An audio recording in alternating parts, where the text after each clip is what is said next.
Close your eyes for a second and picture this. A man sits alone in a dark little room, somewhere in old Eastern Europe, maybe 200 years ago, maybe more. The candles are almost gone. His hands are worn out from work that never seems to give enough back. His children are asleep in the next room, and on the table in front of him sits one plain glass of water. He is not staring at it because he is thirsty. He is staring at it because his rabbi told him something that afternoon that he cannot shake. Something so simple it almost sounded foolish. Something so old it felt holy. That night, this tired, broken, nearly hopeless man did one tiny thing. It took less than half a minute, and by morning something had changed. Not only in his house, not only in his mood, but deep inside the hidden place where a life begins to shift before the world can even see it. Stay with me because I am going to tell you what he did, why he did it, and why this small act was passed down quietly for generations, from teacher to student, like a secret too important to shout. This is not a trend. This is not internet theater. This comes from ancient Jewish teaching, and it begins with something sitting in your kitchen right now that most people never think about twice. And trust me, what comes next matters more than it first seems. Before we go any further, do something with me in your mind right now. Lean in, feel the moment, let the noise of the day fall away. Because teachings like this were never meant to be heard casually. They were meant to be received with intention. In Hebrew, that intention is called kavana. It means focused purpose, directed awareness, the kind of inner attention that gives life to a word, weight to a prayer, force to a simple act. Ancient teachers said a blessing without kavana is like a body without breath. It exists, but it does not move. It does not rise. But when a person speaks or acts with full attention, something else enters the moment. Something larger, something alive. That is why small sacred actions matter. Not because the object itself is magic, but because the human heart inside the act becomes awake. And when that happens, even ordinary things begin to carry unusual power. So do not hear this with half your mind. Hear it with the part of you that still believes life can change. Hear it with the part of you that is tired of being practical all the time. Hear it with the part of you that has been waiting for one clear sign that there is still more available to you than what you have seen so far. Keep listening, because the next part is where this old teaching starts to open up. Now let's talk about salt, not table salt in a diner, not the kind people argue about in health articles. I mean salt the way the ancient world understood it. In the Torah, salt was not a side detail. It was required. Every offering brought to the holy temple had to be salted before it was acceptable. Think about that. Out of all the symbols God could have chosen, he chose salt, not gold, not perfume, not some rare treasure from a distant land. Salt, plain, common, easy to miss, and still, it was essential. Leviticus says it clearly, every grain offering must be seasoned with salt. The salt of the covenant could not be missing. That phrase matters, the salt of the covenant. In Hebrew thought, this was not just seasoning, it was a sign of an everlasting bond. Salt was used because it preserved. In a world without modern storage, salt pushed back against decay. Salt stood against loss. Salt said, this will not rot, not yet. So when it became part of sacred offerings, it carried a message deeper than ritual. It meant what is brought before God with covenant intention will be guarded, held, remembered. Salt became the sign of endurance in a world where everything else seemed to wear out, fade away, or disappear. And once you see salt that way, you stop seeing it as ordinary. You start seeing it as a symbol of something unbroken, something lasting, something still alive even when life around you feels unstable. And here is where it gets even more striking. In Hebrew, words also carry numbers. Every letter has a value. The sages studied these values closely in a system called gematria. To them, this was not random wordplay. It was a hidden structure inside the language itself, a map inside the words. And one of the details that has amazed people for generations is this. The Hebrew word for salt, melach, has the same numerical value as the Hebrew word for bread, lechem. Both equal 78. Salt and bread, covenant and provision, preservation and daily sustenance, the sign of divine promise and the symbol of what feeds a household. The sages did not call that chance.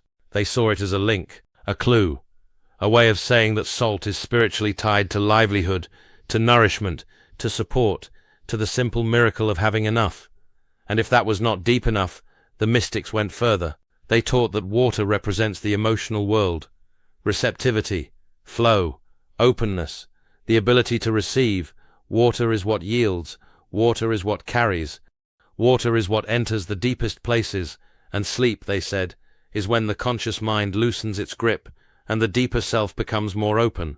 So now think about the full picture. Salt, the symbol of covenant and preservation, added to water, the symbol of receptivity, taken just before sleep, when the soul is most open. Suddenly this is not superstition, it becomes a message delivered at the most open hour of the night.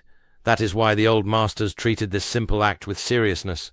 They were not saying salted water has magic powers by itself. They were saying that a human being can use physical actions to speak to the deepest layers of the self.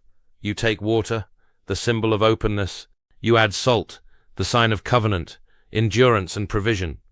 You hold it with intention just before sleep, when the inner gates are softer and quieter, and you let that act carry a message beneath fear, beneath tired thinking, beneath the heavy stories you have repeated to yourself for years. The message is simple: I am not cut off. I am not forgotten. I am still connected to blessing. I am still open to receive. Maybe that hits you harder than expected.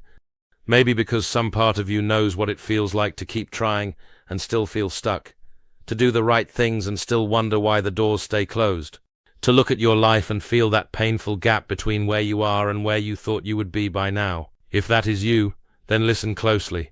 Jewish wisdom says the deepest block is often not outside you. The job, the money, the chance, the open door, those are often downstream. The real blockage begins earlier, inside the channel of receiving itself.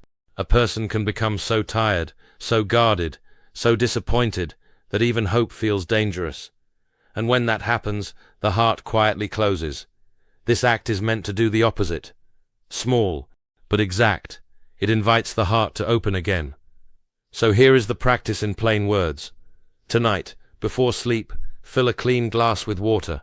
Add a very small pinch of natural salt if you have it. Sea salt is fine. Mineral salt is fine. Nothing dramatic is needed. Then hold the glass with both hands. That matters.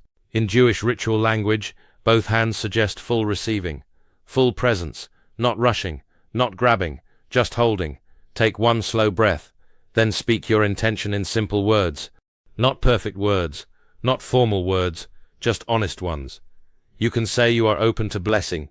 You can say your home is open to peace and provision. You can say that the ancient covenant of goodness is alive over your life. You can say you are ready to receive what has been delayed, then drink the water slowly. That is it. That is the whole act. But done with attention, it becomes more than a habit. It becomes a crossing point. And yes, stay with me here, because this is where many people stop too soon. They hear a small ritual and think the power is in the object. It is not. The power is in the meeting between the action and the intention. That is the secret. Not complexity, not performance. Presence.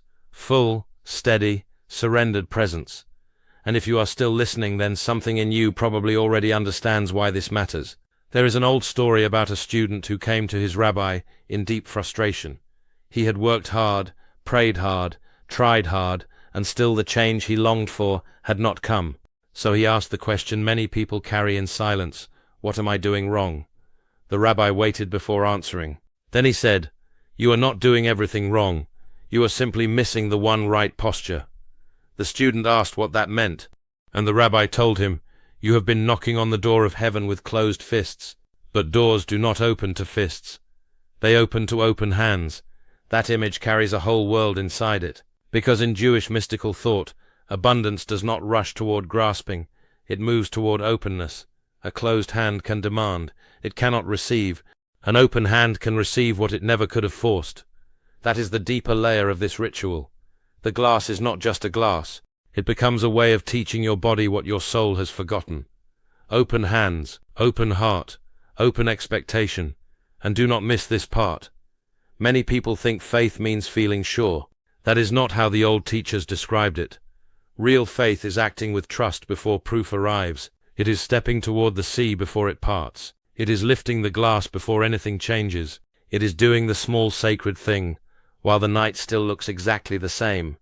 That kind of faith is not weak. It is fierce. Quiet, but fierce. The ancient teachers also spoke about 3 inner blockages that can choke off overflow. The first is the contraction of the heart. This happens when a person has been disappointed so many times that wonder starts to feel naive. The heart shrinks to protect itself. It expects less so it can hurt less. But a smaller heart becomes a smaller vessel. When you hold the glass, breathe, and speak blessing over simple water, you are practicing expansion again. You are telling the heart it does not have to stay braced forever. The second blockage is forgetting past goodness. Human beings remember pain with perfect detail and forget mercy with shocking speed. We remember what broke, what failed, what did not happen.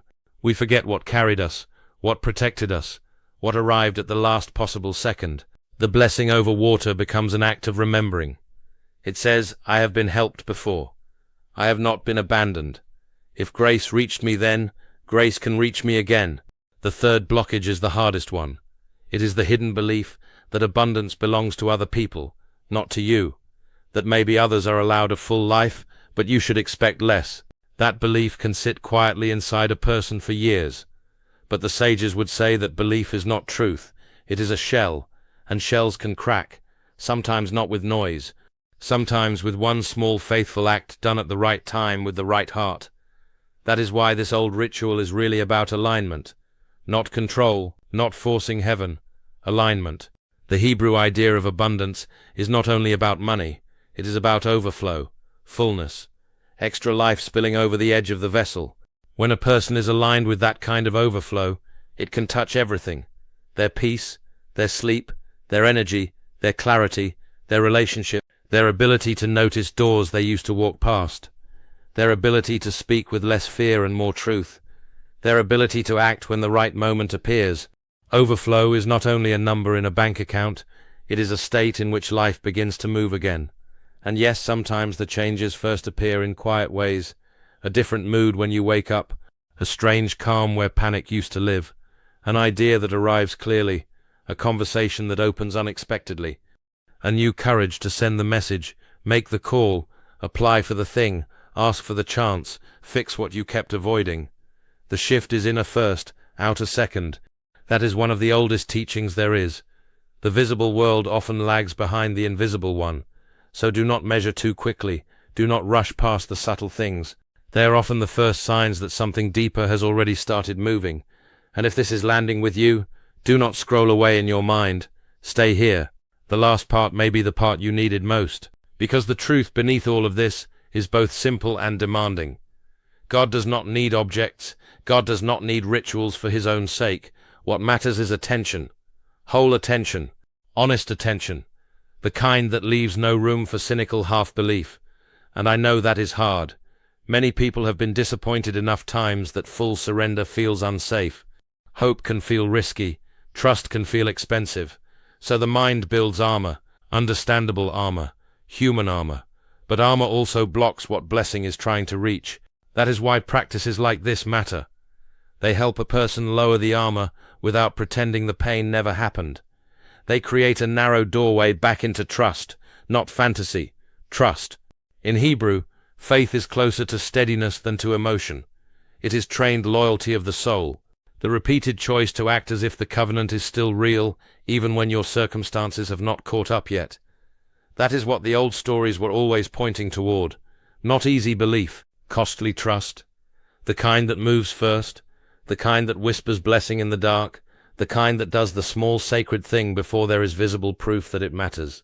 And if you can do that, even once with honesty, you are already crossing something. You are already becoming different from the person who only watches, only doubts, only waits. You become someone who steps forward, someone who opens the hand, someone who lets the night become a doorway instead of a dead end. So tonight, if this speaks to you, do not overcomplicate it. Do not turn it into a performance.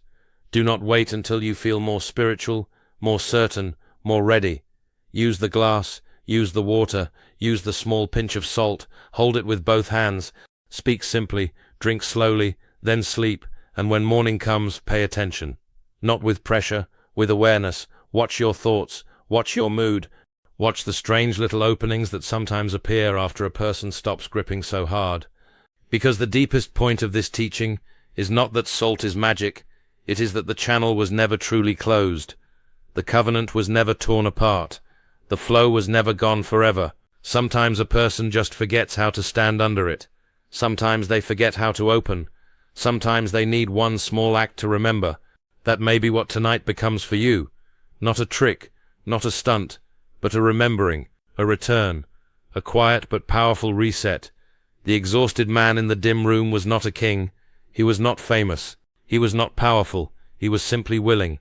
And that willingness changed the quality of his morning. Maybe that is what waits on the other side of this night for you too. Maybe not fireworks. Maybe something better. A shift, a softness, a door unlatching inside you first, and then somewhere in the world after that. If you feel that, hold on to it, because sometimes the smallest ancient act carries the biggest turning point. And there is one more layer to this that makes the whole thing even more powerful. The old teachers believed that night is not just the end of a day. Night is a doorway. It is the hour when the noise drops, when the masks get tired, when the mind finally stops performing, and the deeper self starts to speak. That is why so many sacred actions were done at night, in silence, in the last quiet moments before sleep, because a person at night is more honest than a person at noon. At night you cannot hide as easily from what you fear, from what you want, from what you still hope for even after telling yourself not to hope too much. And maybe that is why this ritual stayed alive for so long. It meets a human being exactly where they are most real, not in public, not in performance, not in front of a crowd, but alone, tired, honest, holding one small glass as if it matters, because maybe it does. And if you feel something moving in you right now, do not ignore it. Stay with me, because this is where the shift becomes personal. The old wisdom is not asking you to become someone else overnight. It is asking you to stop closing the door on yourself every evening with fear, doubt, and quiet defeat. It is asking you to end the day differently, to close the day with intention instead of exhaustion, to let the last message you give your soul be one of trust instead of lack. That alone can begin to change a person. Think about how many nights people fall asleep repeating the wrong words. Nothing ever changes. I am too late. I missed my chance. It works for others, not for me. I have tried too much already. Those thoughts do not disappear in the dark. They sink, they travel downward, they settle deep, and then people wonder why they wake up carrying the same weight. But what if the final words of the night were different? What if instead of drifting into sleep under the shadow of fear, you entered rest under the language of blessing? That is what this tiny act can become. A reset, a clean interruption, a way of breaking the cycle before it writes itself into another morning. You hold the glass, you breathe, you add the salt. You speak blessing over your home, your work, your future, your peace. Short words, clear words, living words. Then you drink, not as a habit, but as a sign, and signs matter. Human beings live by signs more than they admit. A ring is only metal, yet it can carry a promise. A letter is only paper, yet it can change a life. Water with salt is only water with salt, unless it becomes the moment you stop agreeing with emptiness. That is the point. Not magic, agreement. What are you agreeing with tonight? Lack or overflow? Fear or covenant? Closure or openness? Answer that honestly, because the answer has been shaping more of your life than you realize. And if this is making sense, keep listening, because the next part may be the part that stays with you long after this ends. The deeper message of the ritual is not really about getting something from heaven. It is about becoming the kind of person who can receive what is already trying to reach them. That is a big difference. Many people spend years asking for open doors while standing with their whole body turned away from the doorway. They ask for peace but rehearse panic. They ask for provision but rehearse scarcity. They ask for change but keep feeding the same inner picture every night. The old teachers would say, be careful what image you place into the soul before sleep, because sleep does not erase it, sleep waters it. That is why this act is so simple and so sharp at the same time. It lets you plant a different picture, not a fantasy, a truth. A picture of yourself as still connected, still held, still able to receive, still part of a promise bigger than your current fear. And no, this does not mean every problem vanishes by sunrise. It means something in you stops bowing to the lie that nothing can move. That is where many real changes begin. First, the inner ground softens. Then the seed can take root. Then what looked impossible begins to find a path into the visible world. Slowly sometimes, suddenly sometimes, but it begins. So if you have been waiting for a sign, maybe this is not the sign that everything has changed already. Maybe it is the sign that you are allowed to begin the change with one small faithful act. Watch this closely, because this is the kind of turning point people miss when they are only looking for dramatic miracles. And that is why the image of the man in the dark room matters so much. He was not special in the way the world usually measures special. He had no power worth naming, no public status, no easy life. He was simply at the end of himself, and somehow still willing to try one more honest act. That is what makes the story live. Not perfection, willingness, not strength, openness, not certainty, surrender. If you can do that tonight, then you are already closer than you think, closer to peace, closer to clarity, closer to the kind of inner shift that changes the way tomorrow feels before tomorrow even arrives. So when you set down your phone tonight, do not just collapse into sleep the way you always do. Mark the moment. Make it different. Let the glass become a small altar of intention. Let the salt remind you that what is meant for you does not have to decay. Let the water remind you to stay soft enough to receive. Let your own whispered words remind you that blessing is not as far away as fear keeps saying it is. Then sleep, and in the morning pay attention to the first few seconds after you wake. The air may feel the same, but you may not. The room may look the same, but something inside you may be less heavy, less shut down, less afraid. That matters. Do not dismiss small beginnings. Whole lives turn on small beginnings. And if you feel even the smallest shift, protect it, follow it, build on it. Because sometimes abundance does not announce itself with thunder. Sometimes it enters quietly, like morning light under a door that was always there, waiting for someone to stop bracing against it and finally open.